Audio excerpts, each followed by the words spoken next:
Les deux prêtres vont conduire donc le futur prêtre autour de l'autel. Ils vont faire le 3 tours de droite à gauche.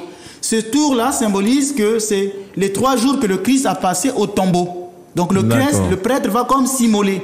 Le jour du baptême, on va plonger le baptisé 3 fois dans l'eau, qui signifie aussi les 3 jours que le Christ a passé au tombeau. Pour le baptisé, il y a la triple immersion. Pour le prêtre, il y aura aussi la triple procession autour de l'autel, puisque l'autel symbolise le tombeau du Christ. Alors, pendant le premier tour, on va chanter un chant au Saint Martyr. Le premier tour, il y a un chant qu'on appelle le chant au Saint Martyr. Le second tour, on chante un chant au Christ, fierté des apôtres. Et le troisième tour, on va chanter un chant qu'on appelle Isaïe, bandit de joie. Et à chaque tour, celui qui est ordonné prêtre va baiser les 4 coins de l'autel.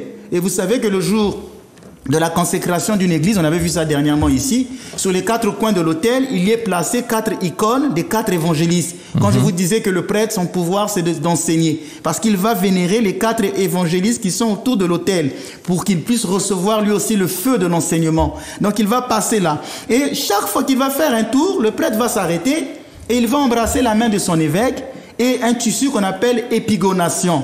Un tissu qu'on appelle l'épigonation. Et dernièrement, je vous disais que lors du mariage, il y a aussi ces 3 tours qu'on fait, mais pas à l'autel, sur une table qui est dressée. Le marié et la mariée vont faire le même tour, 3 tours autour de l'autel, avec les mêmes chants. Mais pas près de l'autel, parce que la femme ne peut pas passer autour de l'autel. Nous, on prend une table qui est placée à la nef, et le marié et la mariée vont faire le tour. Et le jour de l'ordination, le prêtre fait la même chose qu'au mariage. Alors, si